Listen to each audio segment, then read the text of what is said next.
GOP led, just voted 8-2 to subpoena Department of Justice for Jeffrey Epstein files, including communications with Maxwell. Even Republicans are torn. 3 of them sided with Democrats to force the issue. Mitch McConnell's base is upset Trump's DOJ sat on them, but Trump wants y'all to move on. Well, it seems as though that we have a lot of conservatives and Republicans who want the truth, who want these files released because, again, they voted and there are subpoena the Epstein files. And guess what they have to do? They have to let go of the files. And when they get these files, here's the question. That doesn't mean they're going to be released to the public. Okay, let's be crystal clear here. That does not mean that they will be released to the public. But now we have another faction within the U.S. government that's going to have access to the Epstein files as the American public is applying pressure on the government to release these files. So now we have Democrats and Republicans. That's bipartisan, by the way. Remember, everybody's talking about bipartisanship. Here we go. This is bipartisanship. Now we have them wanting the files as well. And I think we're getting just a bit closer to these files being released.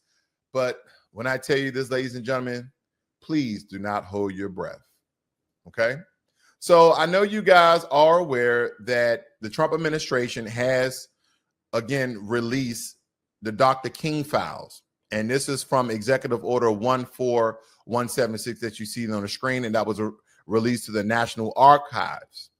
And I just want to drill down this a little bit here to kind of give you context of what's been occurring here, because these files are just confirming a lot of the things that has already been stated.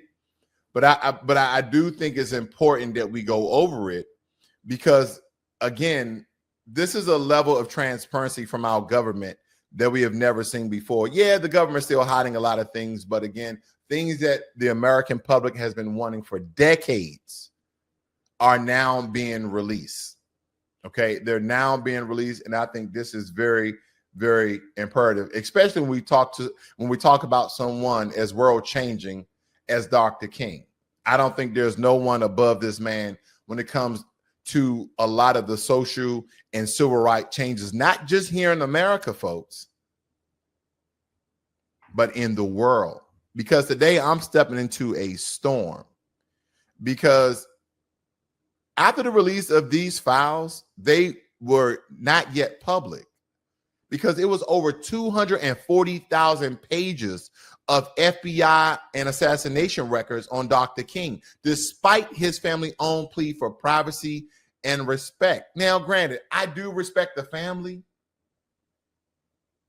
but this is something that a lot of people wanted to know, and I believe they should know, because he changed the lives of millions, hundreds of millions of people, not just Black Americans, not just white Americans, Asian Americans, Hispanic Americans, not just Americans in general, but he changed the entire world, him and Malcolm X. And I believe all files should be released when it comes to these two powerhouses.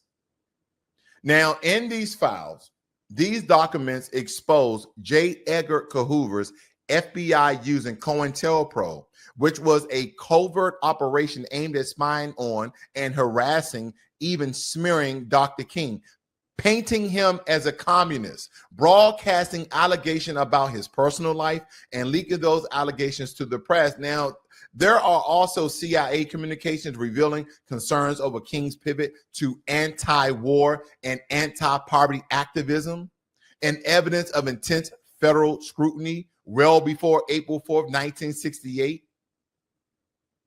And the King family has warned us that Martin Luther King III and Bernice King pleaded that the files be viewed with empathy, restraint, and within full context, reminding us this isn't just history, it's deeply personal and grief unresolved trauma. They also reiterated their long-held belief that James Earl Ray may not have acted alone, that he had assistance, even from the government, no less. And Trump framed this as transparency move that has been part of a broader package that included JFK and RFK documents. Now, there have been critics.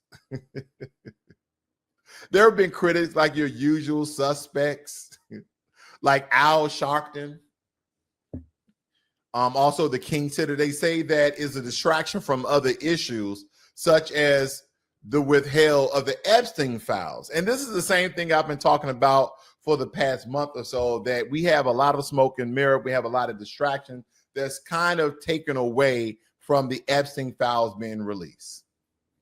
And I think, again, this is not a distraction. This is something that he stated that he was going to do, but it's in the timely manner of him doing. And granted, if I give you guys a reference here, let me show you this very, very quickly, that these records, again, on January 23rd of 2025, they were released and declassified and sent to the National Archives. But now, if you see this particular news story, and this is what, a couple of days ago, it said this was updated July 21st, 2025, and it stated that the Trump administration had released records of the FBI surveillance of Dr. King, despite opposition from the slain Noble Lawrence family and the civil rights group that he led until his 1968 assassination. So again, even though that they were made public record in the National Archives, people were really trying to find where these records were at the time. So let me get something straight right now. The FBI didn't just spy on Dr. King. They declared psychological warfare on him. And by the release of these files, 240,000 pages,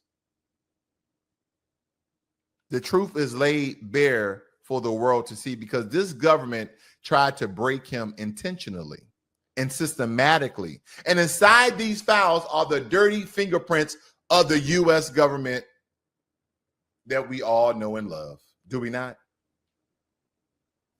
This is from the U.S. government, folks. This is the government that essentially we know who has been capable of some very demonic, dangerous, racist, discriminatory things. But inside these files, they have all sorts of wiretaps, blackmail attempts, character assassinations that have been all orchestrated by J. Edgar Hoover and the FBI through COINTELPRO, because this wasn't just surveillance. This was terrorism to a man who was changing the world, and they saw it. Now, they followed Dr. King every move. As you comb through these 240,000 pages, they leaked lies to the press. They taped his private life to humiliate him. But they failed because Dr. King stood for something far greater than the hate they had for him and the hate allegedly they had for Black Americans. Because he stood for truth. He stood for equity. And believe it or not, ladies and gentlemen, he stood for reparations. That's why a lot of people are being absent-minded about the last days of Dr. King and how he changed his stance, especially if you read one of his last speeches, I've Been to the Mountaintop. Dr. King wasn't assassinated while dreaming about unity. He was assassinated while demanding reparations. $2 trillion worth Dr. King's promissory note wasn't just poetic. $2 trillion. It was economic. He fought for a retribution of wealth to repay the debt owed to descendants of slaves right here in America, starting off with $2 trillion. He knew economic justice was the key to liberation. And to his detriment, and to his words, he stated that America has given the Negro people a bad check, a check which has come back marked insufficient funds. But we refuse to believe that the Bank of Justice is bankrupt. That's the words of Dr. King. This wasn't charity, it was a debt. a $2 trillion debt. Now that debt is astronomically more so amount today. I know a lot of people are anti-reparationists. Even some Black Americans are anti-reparations. What are you going to do with the money? They ain't going to know how to budget the money. Stop watching pockets. Stop trying to tell grown people how to spend their money. If they want to go and buy a Lamborghini, they want to go and buy more sagging pants, then let them. It's money that is owed. Now, the $2 trillion, that's a very conservative estimate by today's standards, but the number is even higher than that, and the number is absolutely overdue. Now, was this transparency or a desperate distraction? Some of y'all think that Trump did this out of principle.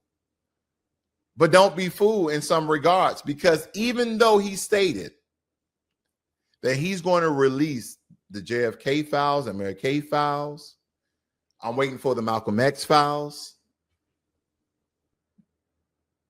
I believe this was dumped as political theater, a way to stir division while blocking efforts for reparations, ignoring Black voters, and avoiding accountability on white supremacist infiltration and modern law enforcement, because we still have it today. It was just a not too long ago, it was a clip that came out recently, but I believe it stemmed back from 2023 of a young man inside of his vehicle, a college student.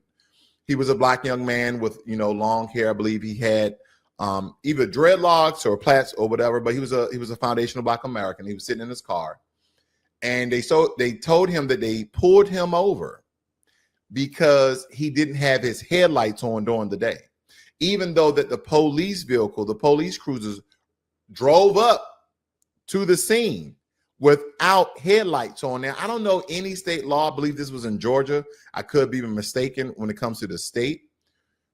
Again, this is kind of off the top of my head of something I saw very briefly.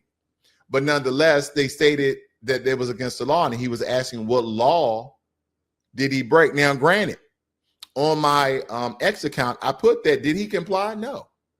They gave him commands. Okay, they gave him commands of exiting the vehicle, but he was exercising his constitutional right. Now, granted, can two things be right and wrong at the same time? Absolutely. The world is complex, ladies and gentlemen. Were the police officers violating his constitutional right? Yes. Did he comply with their commands? No. Were their commands constitutionally correct? No. But should he have followed through with their commands? Yes, because again, we understand what happened to Black men.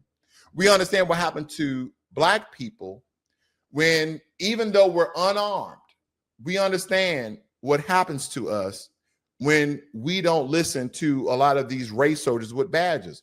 Are all police officers racist, prejudiced? No. Are all police officers deal in a system of brutality? No. But unfortunately, all the bad apples that wear the badge oversee and overveil all the good officers who don't deal in that. So again, these people have a natural fear, which again, America is a police state because we have more law enforcement than any other country in the world. But then there's not going to be some people who stand for this. And I'm glad this young man still has his life today. Now, Dr. King. Now, even Dr. King's children said it, that the release was not for the people. It was against their wishes. And I can understand where that's coming from. But you're talking about one of the most prominent and powerful figures in history. And everybody, scholars, historians, everybody, people in empowerment, they want to know what happened. And I can understand respecting the family, but I think the family was off accord on this one. They was off one on this one. Now, unless there's some things that are going to expose Dr. King's personal dealings, because I'd heard rumors that Dr. King stepped outside his marriage a couple of times. That still doesn't take away from what the man has done. I don't know why people look at their personal account of other people, men and women alike, And because they did something personally that doesn't coincide with what they do publicly, that really casts a dark shadow on everything they did. I don't believe that. I don't believe that. I don't believe that at all. But I think I'm going to go a little bit deeper on this as I continue to kind of comb through a lot of these records, because there's so much to be said here. But I'm going to let you guys know what I find, and I'm going to be quick and fast about it, because today I feel a little bit off this morning. Because again, is this a distraction from the Epstein files, or is just President Trump fulfilling his promise? The timing is critical, and that's why my timing is off.